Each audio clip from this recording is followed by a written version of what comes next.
Hello there, welcome to Wednesday's Granada Reports, live across the northwest. Yeah, thanks for joining us. Here's what's coming up on tonight's programme.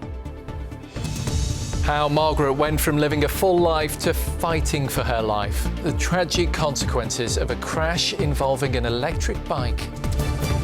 Mayor Andy Burnham orders an urgent investigation into the bus crash which left several passengers injured. The Bluebird's back on the lake where it hurtled its way into the history books. We hear from Donald Campbell's daughter about how her dad set a new speed record.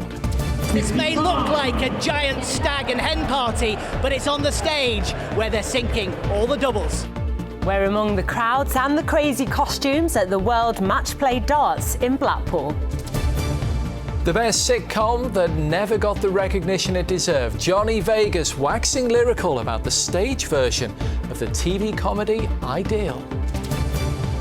And we have some settled weather on the way with a few bright and sunny breaks at times. I'll have all of the details later in the programme.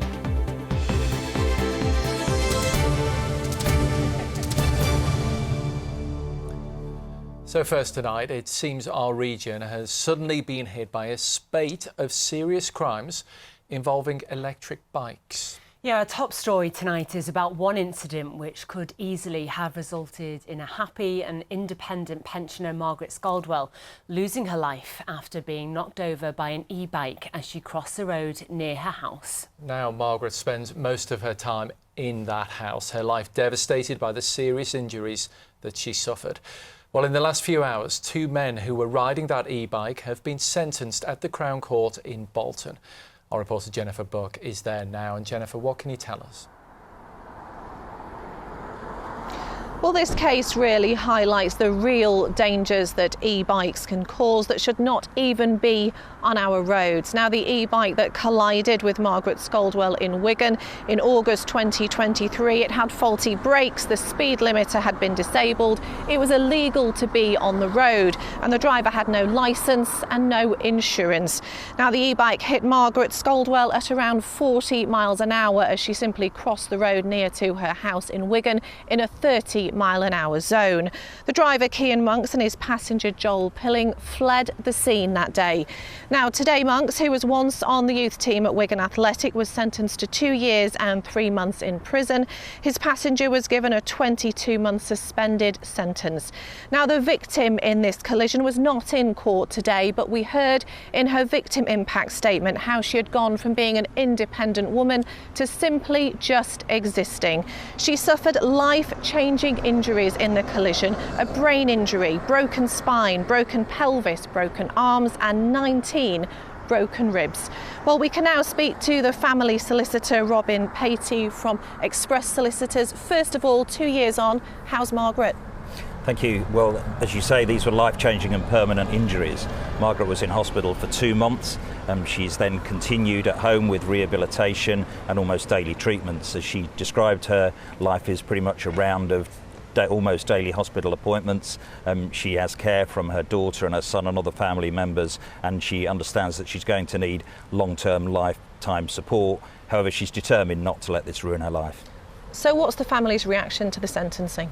Well, they were hoping for longer, to be honest. They're pleased at the immediate custodial sentence for the driver, Monks. They do, however, feel that Pilling got away with it somewhat with a suspended sentence, but they're hopeful that these sentences will help future prosecutions for increasing numbers of collisions involving these types of electric motorbikes. And what kind of changes are they campaigning for around e-bikes? As I say, we see an increasing number of very serious injuries sustained by accidents involving these types of electric motorbikes, which have often been chipped or adjusted to speeds upwards of 40 miles per hour. The law's out of date and needs to be brought up to date to catch up with the technology. OK, thank you very much, Robin, for joining us. Well, Margaret said that the selfishness of these men had ruined her life, but now we can only hope that after sentencing, she can continue with her recovery. Yeah, OK, Jennifer Buck at Bolton Crown Court, thank you. Well, that comes as a boy who died in an e-bike crash after an alleged theft in Middleton has been named as 15-year-old Devon Simmons. Police were called to a collision between a car and an e-bike on Rowrah Crescent yesterday afternoon. The teenager died at the scene. A 59-year-old man was arrested on suspicion of murder. Another teenager is being held on suspicion of theft. And a teenager's been arrested after a 5-year-old boy was seriously injured after being struck by an e-bike outside a school in Chester. The incident happened while the boy was crossing the road with his dad outside Millview Primary in the Upton area at 3:20 yesterday. The rider of the e-bike failed to stop after the collision. A 16-year-old boy is being questioned on suspicion of causing serious injury by dangerous driving, failing to stop and driving without a licence or insurance. Well, next tonight, and the Greater Manchester Mayor Andy Burnham's ordered an urgent investigation into an incident in which a number of passengers were injured after a bus hit a low bridge in Salford. This doorbell camera footage shows the double-decker B Network bus having its roof shorn off as it struck the bridge in Barton. Well, our correspondent Rob Smith here. Rob, tell us why Andy Burnham's ordered this investigation. So he's asked the area's Transport Commissioner, who oversees that yellow B network of buses, to look into circumstances behind this crash and to make any recommendations on wider safety implications. The Commissioner's name is Vernon Everett. He says that his report is due back next week. He'll share his findings with police. Their own investigation, of course, continues. Mr. Everett says he's already been down to the scene in Eccles, spoken to a number of people who live near the bridge who've told him about previous crashes there in years gone by. It's not the only person or organisation that's been down there either. Beyond all that, Transport for Greater Manchester, Salford City Council and Peel, who own the bridge, they are putting some extra safety warnings in place near it. And the 10 councils that make up Greater Manchester, they are being asked to look at bridges in their own areas to find out if the warning safety measures around those are, quote, fit for purpose. Now, rerouting buses away from that particular spot in Eccles, that's also up for consideration. The 100 bus Transport bosses say wasn't, in their words, on its specified route. And the bus operators that make up the B network, they're being asked for reassurances about how they operate day to day and how they train their staff, particularly about avoiding this kind of crash. Bear in mind, there have been 2 buses striking 2 completely different bridges on 2 consecutive days. The second one in Manchester's Newton Heath yesterday, that was a training bus, we're told, with a trainee driver. It is important to say that the woman and 2 men who were seriously injured in the crash in Eccles, they are still in hospital. 17 other people were treated at the scene. The bus driver, who's in his 50s, he's on bail now, having been arrested on suspicion of causing serious injury by careless driving. He's on bail pending further investigations. OK, Rob, thanks so much. On to some more of the day's news now, and a second person has been arrested on suspicion of murder after an elderly couple died following an arson attack in St Helens. Eric Greener and Sheila Jackson died after the attack at their home on South John Street last week. A 46-year-old man from Fazakerley is in custody. Another man from St Helens was arrested but has since been bailed. Work's begun on a new playground at the school attended by 2 of the girls killed in the attack in Southport last year. The playground at Churchtown Primary is being created in memory of Alice de Silva Aguirre and B.B. King. It's being funded from public donations totalling almost £400,000, with all cash not used on the project being shared with other community groups in Southport. The new playground will include a library and also a performance stage. Some positive news for the defence industry in Lancashire, with news of a potential deal to sell Typhoon Eurofighters to Turkey. Much of the construction of the Typhoon is carried out at the BAE Systems factories at Warton and Salisbury. A memorandum of understanding has been signed between the UK and Turkish governments for an order of the fighter jet, which is used by 9 air forces across the world. Well, next tonight to the Lake District and the iconic Bluebird hydroplanes being back at Ullswater today to celebrate 70 years since its famous pilot Donald Campbell set a water speed record there. Yeah, Campbell managed to reach speeds of more than 200 miles an hour on the 23rd of July 1955. Bluebird is on display on Glenridding Pier for one day only. It's like really nice and I like the colour. And it's like, imagine all the experience of what's happened through it, and it's now come back again in 2025. And when the boat was getting restored, I thought, oh, geez, that'd be great to see that. And of course, we had a trip planned, and I thought, there it is, Blue Jumper. Good plan. Well, Donald Campbell's daughter Gina, who lives in Southport with her husband Brian, says it's a privilege to see the Bluebird back in the lakes. Yeah, she's been for a lovely trip on the water with our correspondent Hannah McNulty. It's been a very humbling experience, to be quite honest, to see so many people of different generations coming out to honour my father and appreciate what he achieved here on this wonderful lake over 70 years ago, at over 200 miles an hour. You know, in this, look around us at this beautiful surroundings. Unfortunately, he didn't come for the view, but you know, aren't we privileged to have this beautiful water here in our country that enabled him to break his very first world water speed record.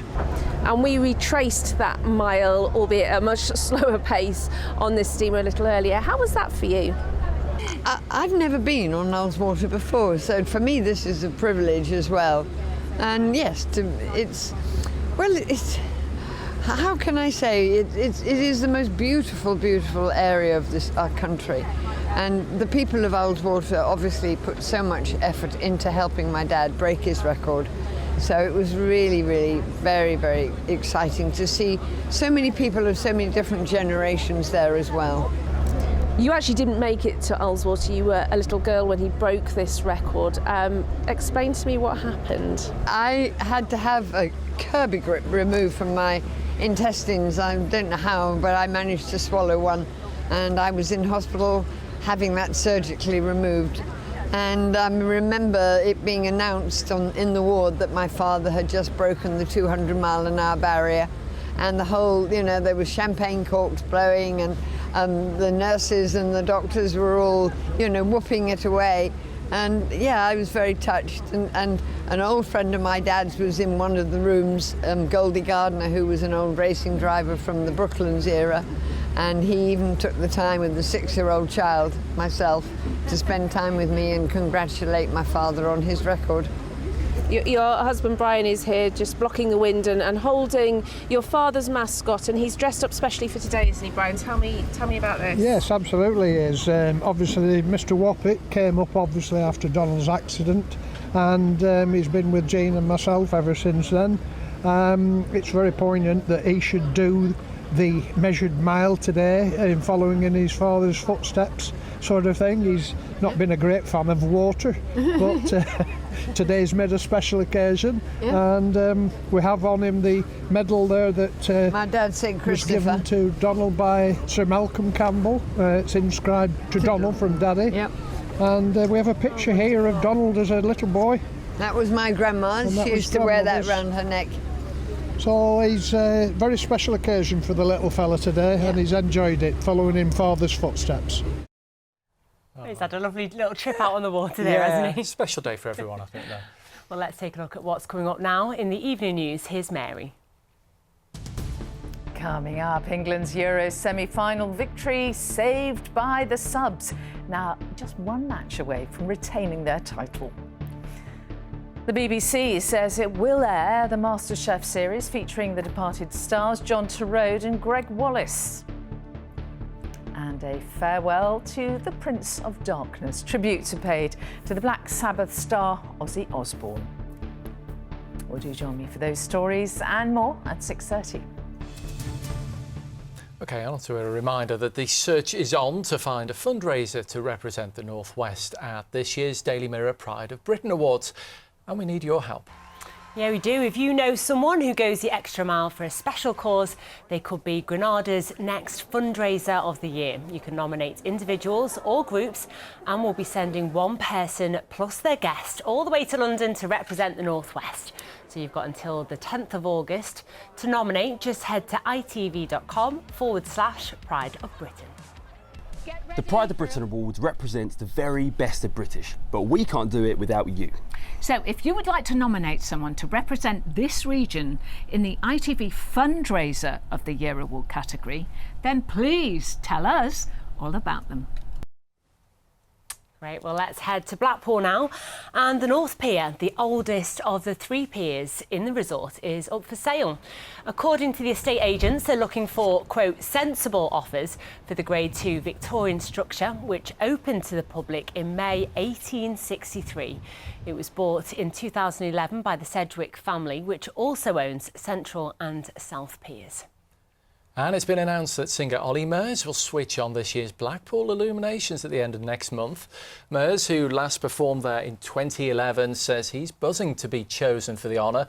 24,000 free tickets will be available by ballot for the switch on show on August the 29th. It comes round so quickly, doesn't it? Doesn't it just? Well, the Blackpool theme continues in the sport, but first we can all start planning our watch parties because the Lionesses are in another final, Chris. They are. They made us sweat for it, didn't they, as well? And tonight we'll find out, of course, who they get to play in the final after another dramatic late fight back in the semi-final last night. England will face either Spain or Germany in the final of the Women's Euros on Sunday. Michelle Agyemang sparking joyous scenes across the northwest, like Box Park in Liverpool and at the National Football Museum in Manchester. And those fans were then in heaven as Chloe Kelly, who was team shows resilience again, and we fight back, and hopefully we can make it a little bit easier for ourselves. We don't need that panic. We have hope, we have belief, and we have the quality. We just need to keep at it and keep working hard in training to make sure we're right come next weekend.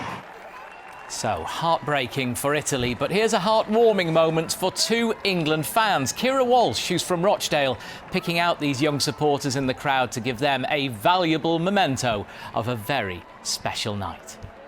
Keep hold of that, that's going to be worth something. Now, 2 Lancashire cricketing legends have been honoured on day 1 of the Test match at Emirates Old Trafford. West Indian batsman Sir Clive Lloyd and India's Farooq Engineer became huge favourites at Lancashire in the 1970s. Today, they've had sections of their old stadium renamed in their honour. Well, the 4th Test got underway with India opening the batting and reaching 248 for 4, approaching the end of day 1. In rugby union, Sale Sharks will kick off the new Premiership season in the first ever Thursday night match. The fixtures for what's now been rebranded as the Prem have been released today, with Sale taking on Gloucester in the history-making opening night on September 25th at the Salford Community Stadium.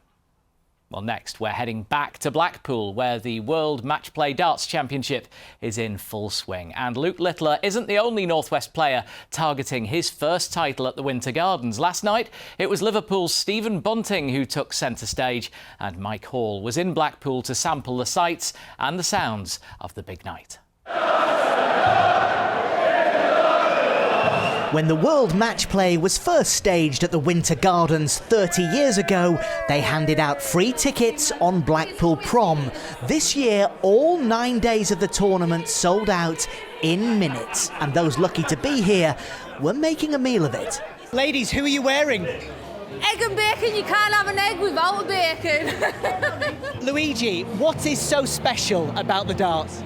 The absolute vibe. It is amazing. Can I say your costume is ace? Yeah, it's the ace of diamonds, just like the darts. Where have you come from today? Southampton. Just for the darts? Just for the darts. Why? Just for the experience. We've never been before. First time lucky enough to get tickets. Honestly, it's like gold dust. There is nothing quite like a night at the darts. This may look like a giant stag and hen party, but it's on the stage where they're sinking all the doubles. Yes, night 4 of the World Match Play here at the iconic Winter Gardens. Commentator Stuart Pike has been behind the mic here for 23 years now. The beauty of the venue is that the crowd are so close to the stage, you know, and the atmosphere, it just builds and builds as the week goes on. It's very special, you know, it's one of a kind. As always, the night served up plenty of darting drama. And it is brilliance from James Wade, the machine. But there was one man in particular the crowd were here to see. Let's go Bunting mental! Let's go Bunting mental! Stephen Bunting, the pride of Liverpool, taking Blackpool by storm.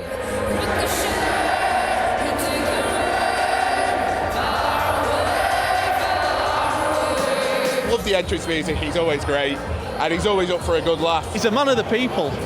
He brings the spirit and the energy every time. In the pick of the night's round 2 ties, Bunting played out an epic against Scotland's Gary Anderson.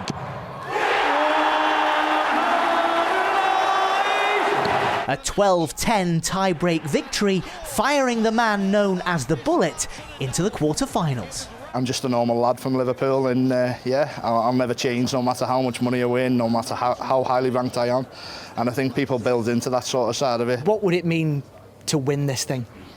It'd be a dream come true. Obviously winning the Masters has given me a bit of a taste of what it's like to win a major, and the match play is one of the biggest majors on tour, so if I could produce my best darts this week, I have a chance to win, and that's what I'm trying to do. 2 more wins for Stephen could set up a final against Luke Littler on Sunday, an occasion that will have Blackpool rocking all over again. Mike Hall, ITV News at the Winter Gardens. Good luck to Stephen for the rest of the tournament. Just some breaking football news to end with, and Manchester United's Marcus Rashford is a Barcelona player tonight. He's on loan there until next summer. OK, Chris, thanks so much. Thank you. Finally tonight, one of our favourite funny men has announced that he's reviving a cult noughties classic TV series, but this time on the stage. Yeah, Johnny Vegas starred in sitcom Ideal for 7 series. In it, he played small-time drug dealer Moz, who ran his operation from his glossy flat in Salford. Well, the stage version will premiere in September. Where else but at Salford's Lowry Theatre, and as Victoria Grimes found out, Mr Vegas is very excited about it. Cartoon head, Craig. Cartoon head. I like your mask. Johnny Vegas, I feel like we could almost be sat on that sofa in Ideal right now. It is. This was basically, that was my life. We're just sitting there with this brilliant array of characters coming and going. The couch was almost a cast member. I mean, if this was your house now, you'd be saying, you got the lawyer's letter. Stay away. Stay away. Off you pop. Off you pop. Is that what you'd say to a stranger on your couch? Oh, it's well good. And now you're coming back 20 years later with a live stage show, and it's going to start right here for its premiere at the Lowry. I mean, where better? I know. Where 8th better of than in September, Salford? 3 days after my birthday. 3 days after your birthday? Oh, we'll have to get you a cake, won't we? Which is the false date on Wikipedia. So loads of people go, oh, he's doing it on his birthday, and you go, no, not. No. I'm not giving out my real birthday because I don't want people stealing my credit cards and stuff. Yeah, and we're going to stage it like this. It's a bold theatrical move. We're going to do the entire play with our backs to the audience. It was the best sitcom that never got the recognition it deserved. So to bring it back, get it live, represent it to everyone, find out where the characters have been for 20 years. It's really exciting. Such an eclectic cast. The cast who are going to be part of the show, even if they can't be here. You know what I mean? Yeah. That's technology. Are we going to see all those characters like Psycho Paul, like Brian, like Cartoon Head? Are they coming back? Psycho Paul's back, Cartoon Head's back. Yeah. And what's lovely is everybody wants to be involved. Yeah. Everyone wants to It's not a thing of, there's only 2 of us that have a tax bill. I can say, hand on heart, I've never been quite so excited. Really? About a job in a long, long time. We loved making it, and we thought it doesn't deserve to just vanish into the night. We had incredible people coming in, like in terms of, you know, guest stars and that. Yeah. I had Paul Weller playing an acoustic guitar by my bedside, asking me if I want the crusts cut off my sarnie. It doesn't. That's that point where you have certain points in your career where you go, if it ends now. Nobody liked it. They loved it. They loved it. Well, cult status. I mean, Vicky was telling me before, Vicky, our lovely camera lady, that she was just glued to it every week. She loved it. Thank you, Vicky. Will you be going into rehearsal soon? No doubt, I would imagine. If you're premiering in September, 3 days after your birthday. Was it before? Yeah, I know, yeah. 3 days after your birthday. What's been going on in Johnny Vegas world since then? How is your modelling career going? My modelling career? No, please do. Well, I mean, career, the phone, Grattan has not stopped ringing. I'm hoping very soon to hear about the tighty white he has. How's your sculpting? You got me on one now. We have to be out the tech security. We're in loads of trouble. It's a theatre. Let's behave like we're in the theatre. The theatre, darlings. Right, That's enough. Johnny Vegas, thank you very much indeed. Pleasure to see you as always. Always a joy. Always a joy. We've been talking for 9 hours. Here's the weather with Louise. Why do I need a shower? I've been out in the rain. The faster you go, the sooner you'll be out. You'll save water too. United Utilities sponsors ITV Granada weather. Hello there, good evening. It wasn't a bad day after a rather cloudy start. We did have a few brighter breaks develop this afternoon. Over the coming days, our weather will stay largely fine, dry and settled. We will have a few scatter showers pushing through, but for the most part it should stay dry and pleasantly warm in any brighter breaks. This evening we have a brief ridge of high pressure starting to build in. It will continue to influence our weather for the next couple of days at least, keeping things fine, dry and settled. However, we do have a weak frontal system pushing in from the west, bringing 1 or 2 scatter showers at times as we move towards the weekend.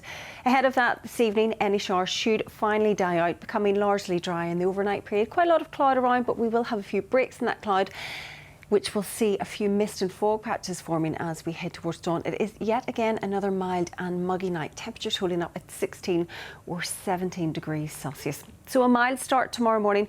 Any cloud will lift and break. Sunny spells will develop into the afternoon. Some fair weather cloud will push in, which could produce 1 or 2 light showers over the tops of the Pennines. Winds staying generally light and temperatures reaching highs around 22, possibly 23 degrees Celsius. Looking ahead to Friday, as that weak front starts to track eastwards, more cloud will start to filter in and build. Temperatures ranging from 20 to 22 degrees Celsius, but it should stay largely dry through into the afternoon. As we head towards the weekend, we'll have a few bright and sunny breaks developing through Saturday. Temperatures in and around average for this time of year. Could possibly have some rain pushing through on Sunday. That is something to keep an eye on in the forecast over the next couple of days, with some mild and muggy nights in the forecast too. That is the very latest. The pollen forecast is coming up next. United Utilities sponsors ITV Granada weather.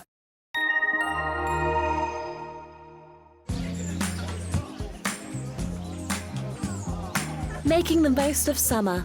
Piri sponsors ITV pollen count. And some good news for anyone who suffers from hay fever. Pollen levels will remain low through Thursday, Friday and Saturday. That is the very latest. Have a lovely evening. Bye-bye for now. Thanks, Louise. That's it. Johnny Vegas has taken up all our time. Thanks for watching. Bye-bye.